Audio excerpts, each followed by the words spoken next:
ಆಕಸ್ಮಿಕ ಬೆಂಕಿ ತಗುಲಿ ಶೇಂಗಾ ಹೊಟ್ಟು ಭಸ್ಮ. ಗದಗ ಜಿಲ್ಲೆಯ ಲಕ್ಷ್ಮೇಶ್ವರ ತಾಲೂಕಿನ ಸೂರಣಗಿ ಗ್ರಾಮದಲ್ಲಿ ದೇವೇಂದ್ರಪ್ಪ ಮಲ್ಲಾಡದ ಅವರಿಗೆ ಸೇರಿದ ಶೇಂಗಾ ಹೊಟ್ಟಿನ ಬಣವೆ ಬೆಂಕಿಗೆ ಆಹುತಿಯಾಗಿದೆ. ದೇವೇಂದ್ರಪ್ಪ ಮಲ್ಲಾಡದ ತಮ್ಮ ಹಿತ್ತಲಿನಲ್ಲಿ ಜಾನುವಾರುಗಳಿಗೆ ಶೇಂಗಾ ಹೊಟ್ಟನ್ನು ಸಂಗ್ರಹಿಸಿ ಇಟ್ಟಿದ್ದರು. ಶುಕ್ರವಾರ ಆಕಸ್ಮಿಕ ಬೆಂಕಿ ತಗುಲಿ 50,000 ರೂಪಾಯಿ ಮೌಲ್ಯದ ಶೇಂಗಾ ಹೊಟ್ಟು ಸುಟ್ಟು ಕರಕಲಾಗಿದೆ. ಸುದ್ದಿ ತಿಳಿಯುತ್ತಿದ್ದಂತೆ ಅಗ್ನಿಶಾಮಕ ದಳದವರು ಸ್ಥಳಕ್ಕೆ ಧಾವಿಸಿ ಬೆಂಕಿ ನಂದಿಸುವ ಪ್ರಯತ್ನ ಮಾಡಿದರು.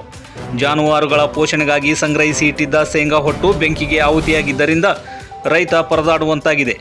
ಸಂತ್ರಸ್ತ ರೈತನಿಗೆ ಪರಿಹಾರ ನೀಡುವಂತೆ ಗ್ರಾಮಸ್ಥರು ಆಗ್ರಹಿಸಿದ್ದಾರೆ. ವರದಿ ನಾಗರಾಜ್ ಲಮಾಣಿ, N+ ನ್ಯೂಸ್, ಲಕ್ಷ್ಮೇಶ್ವರ.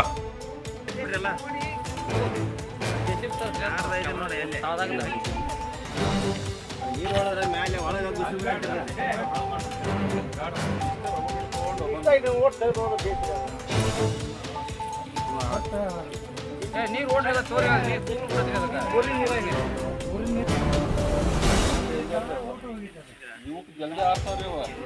ಬೆಂಡ ಎಲ್ಲ ಕಡೆ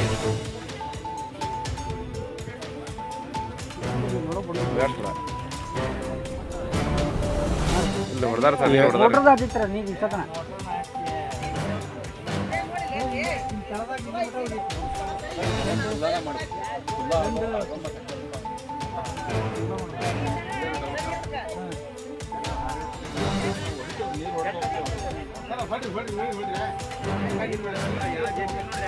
ಜೆಸಿಪಿ ಅಂತ ನೋಡ್ರಿ, ಜೆಸಿಪಿ ನೋಡಿ ಕೆಳಗೆ ಬಿಡ್ರಲ್ಲ.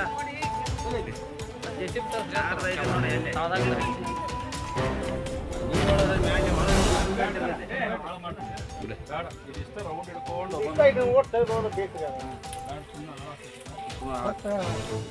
ನೀರು ಓಡಲ್ಲ ತೋರಿ, ನೀರು ಫುಲ್ ಬಿಡತ್ರಿ ಅದಕ್ಕೆ.